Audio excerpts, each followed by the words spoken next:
So first you want to gather your materials. So I've got cut out Gainsborough backgrounds, midgrounds, and figures in here. Some Mod Podge, some glue sticks, paintbrush, and a paste board. Next, I'm going to just take my glue stick and cover my paste board with glue. Pretty easy. And I'm going to use that to glue down my background. Next, I'm going to select a midground object. So I've got a lot of these like ancient ruins and close-ups of trees and more ancient ruins that are just closer up and things like that to select from. But I'm going to go with this little statue because I think it kind of makes sense for this tree that I'm working with.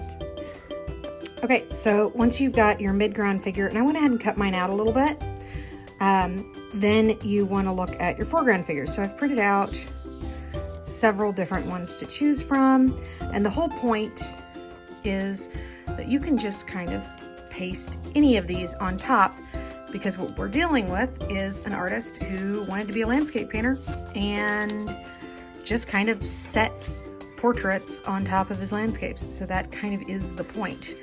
So I don't know. I think I might go with either her or her. Both of them kind of make sense. I think she might make a little bit more sense, so I'm going to go with her and just kind of place her in here somewhere. All right, so now I've got her in here and I'm pretty much done. That seems really simple, but you got to remember that some of these kids are very young and this is about as much as they can handle. I'm going to probably cut off the top here so that it all makes sense, and then just cover it with Mod Podge so that it all stays together. So now what I'm doing is I'm covering everything in Mod Podge so that it all kind of blends together.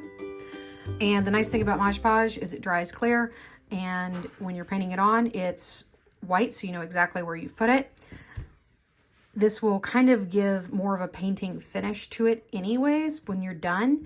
In this time period, you know, we're seeing a lot of varnishing and varnishing and varnishing and varnishing of paintings after they were done. So this will, you know, give more of a cohesive finish at the end. I would suggest that maybe one of the tutors or one of the parents sit at a station and do the Mod Podge for the kids so that you don't make a total mess, or if you have older kids, they can do it themselves. And finally, you just let it sit around to dry and let the kids pick it up at the end of the day.